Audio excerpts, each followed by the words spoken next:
who won it, scores it.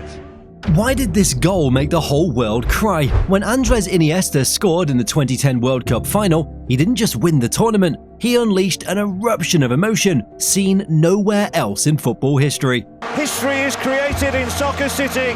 At the 13th attempt, they have finally done it. But the real story wasn't the trophy, it was the name written on the shirt underneath, Dani Jarque. This is how one man's grief became football's most powerful moment. Spain arrived at the 2010 World Cup carrying more than just expectations, they carried decades of disappointment. This was a nation that had dominated European football, winning Euro 2008 with a squad full of Barcelona and Real Madrid stars. But on the biggest stage, Spain's history told a different story. They'd never reached a World Cup final before, their best finish being a 4th place in 1950. The pressure felt heaviest on players like Xavi, Puyol and Iniesta. This was their chance to prove Spain could do more than just dominate possession. They needed to turn that control into trophies. Before 2008, Spain had earned the nickname the Nearly Men after years of underperforming at major tournaments. Now they had to show Euro 2008 wasn't a one-off. Tiki-taka became their signature style, keeping the ball for entire matches while opponents chased shadows. In the group stage alone, Spain completed over 2,000 passes, more than any other team. But skeptics pointed out they nearly didn't make it past Switzerland in their opener, losing 1-0 against a determined defense. Even as they marched through the knockout rounds, questions remained about whether their possession-heavy approach could win when it mattered most. The semi-final against Germany showed their progress. Pedro, Xavi and Iniesta controlled the tempo completely in a 1-0 victory, but chances went begging. That tight scoreline followed them into a final against Netherlands.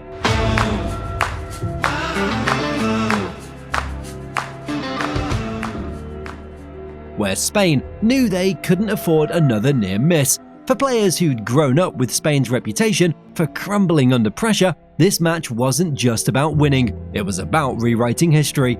Iniesta later admitted they felt the weight of every Spanish fan who'd endured years of World Cup heartbreak. The tournament's favourites tag didn't bring confidence, it brought terror of failing again. Vicente del Bosque's squad knew this might be their only shot with this legendary group still at their peak. What happened next would decide whether they'd be remembered as Spain's greatest team, or just another talented squad that fell short.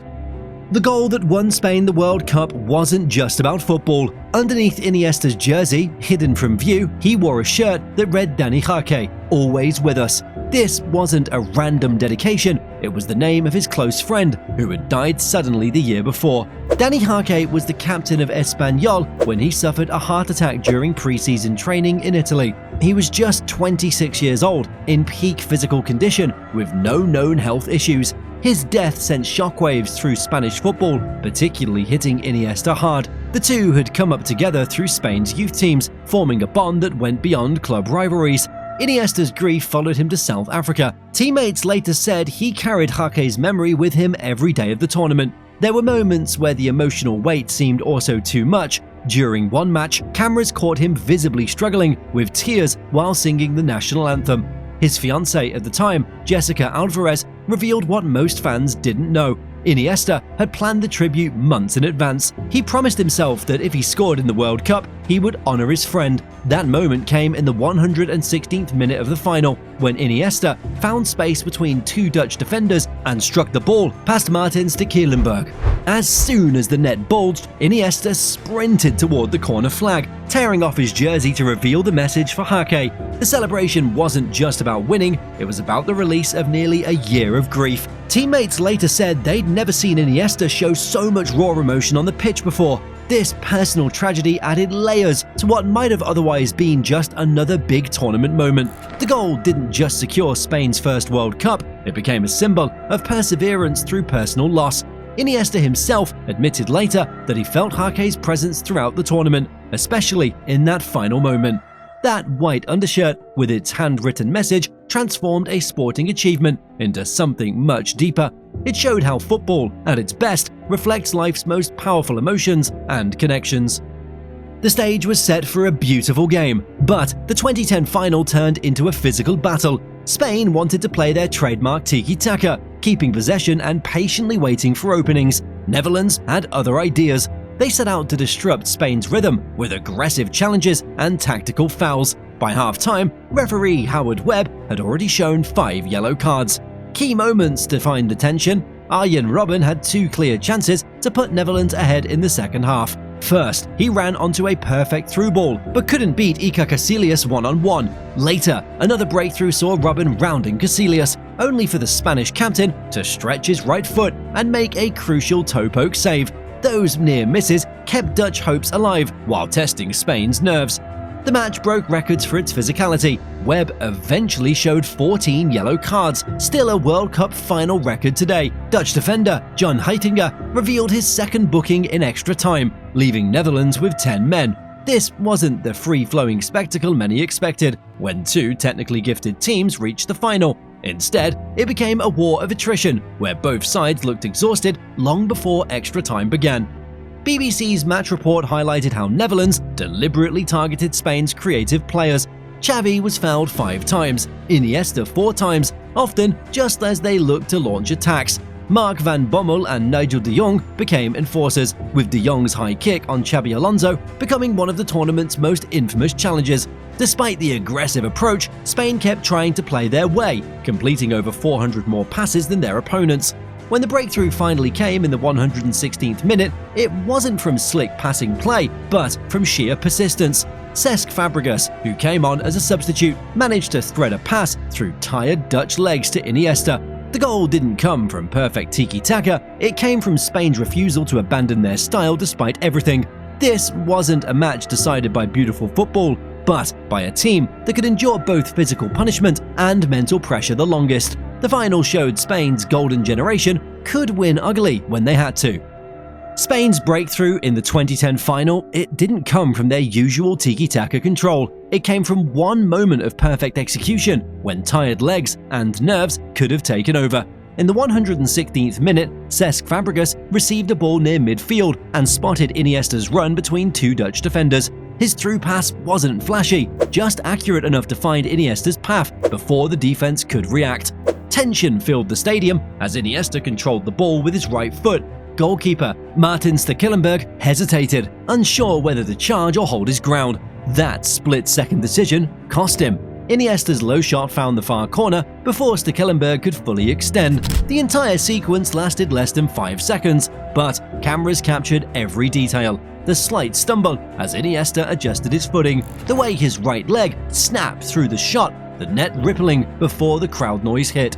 What happened next defined the moment. Iniesta sprinted toward the corner flag, tearing at his jersey to reveal the handwritten tribute to Dani Jarque. Teammates mobbed him while Dutch players collapsed where they stood. Iker Casillas dropped to his knees near Spain's penalty area, covering his face in disbelief.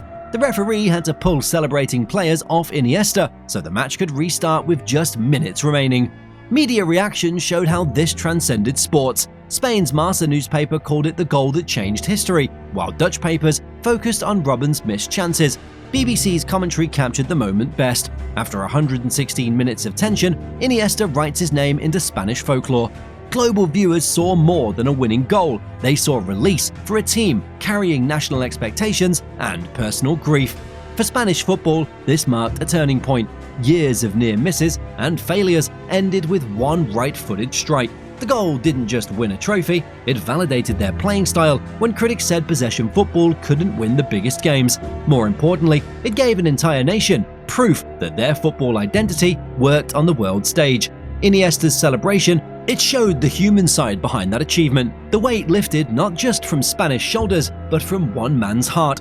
When the final whistle blew minutes later, the reactions told the full story. Dutch players sat stunned on the grass while Spanish substitutes raced onto the pitch. Iniesta, exhausted, found a quiet moment to look upward before being swallowed by the celebration. That single goal became Spain's football catharsis, the end of decades waiting and the start of their golden era. The quality of the strike mattered less than everything it represented in that exact moment. Iniesta's goal did more than decide a World Cup final. It transformed Spanish football's entire identity. Before 2010, Spain carried a reputation for underperforming when it mattered most. After that moment, they became the standard for international success. The victory started a period where La Roja dominated world football like few teams ever have. In the 4 years following the World Cup, Spain won Euro 2012 and reached new heights in FIFA's rankings. Their possession-based style, once questioned against physical opponents, became the blueprint other nations tried to copy. The Spanish squad that lifted the 2012 European Championship contained 16 players from the 2010 World Cup team, proof that Iniesta's goal hadn't just won one trophy, but built lasting confidence. The impact went beyond results. Youth academies across Spain prioritized technical skills over physicality. Young players studied Xavi and Iniesta's movement instead of traditional target men. National team selections began valuing playmakers over pure strikers, as seen when Spain won Euro 2012, often starting without a recognized number 9. Iniesta himself recognized how that moment changed perceptions. In interviews, he noted how people stopped asking if Spain could win big tournaments and started expecting it. The goal gave validation to their methods when critics said tiki-taka couldn't overcome defensive or physical teams. Future Spanish teams would enter tournaments not hoping to win, but knowing they could. The cultural shift extended beyond football. Spain's success became a source of national pride during difficult economic times. The team's diverse roots, with players like Busquets, Piqué, and Silva representing different regions, helped unify a country with strong regional divisions. For many Spaniards, supporting La Roja became one of the few things everyone could agree on. Looking back, Iniesta's strike marked the highest point of Spanish football's golden generation. While the team's dominance eventually faded, that moment remains the reference point. It proved Spain could win playing their way, with patience, precision, and belief in their identity. The goal didn't just give them a trophy, it gave Spanish football a new standard to measure itself against. Today, when young Spanish players dream of representing their country, they still watch footage of Iniesta's goal, not just for the technique, but for what it represents. The moment Spain stopped being underachievers and became world champions on their own terms. In Iniesta's goal, we saw more than football. We saw life's deepest emotions play out on sport's biggest stage: the grief for a lost friend, the pressure of a nation's hopes, and the perfect culmination of a football philosophy, all met in that single moment. It became bigger than the World Cup itself. Where does this rank among football's most emotional goals? Was there another strike that carried this much meaning? Let us know your thoughts in the comments. Which goal brought out the strongest emotions for you? Football's magic lies not in the trophies, but the human stories behind them.